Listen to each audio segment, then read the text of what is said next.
अस्सलामुअलैकुम नाज़रीन, आप देख रहे हैं A1 ग्लोबल टीवी और मैं हूं नाइला भट्टी। सबसे पहले शामिल करते हैं आज की अहम खबरें। लोअर दीर मुनीर ज़ादा की रिपोर्ट के मुताबिक डिप्टी कमिश्नर दीर पाइन जनाब इफ्तिखार अहमद ने additional deputy commissioner relief and human rights जनाब तारिक हुसैन के हमरा सैलाब तगयानी से मुतासरा तलाश शमशी खान रोड का दौरा किया और जारी बहाली ऑपरेशन का जायजा लिया। NHS हुकाम को रोड जल्द अज जल्द बहाल करने की हिदायत की। मुतासरा जगह पर traffic police, rescue 1122, civil defence, रजाकार और दीर लवेस के एहलकार तैनात कर दी गई।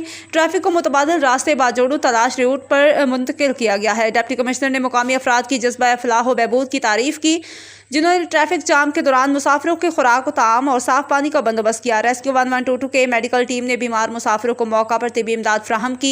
ज़िले दीर पाइन के दूसरे रोड्स पर रोड स्लाइडिंग की वजह से ऑपरेशन किए गए हैं। दीर पाइन के तमाम इलाकों में ट्रैफिक मामूल के मुताबिक रवा दवा है।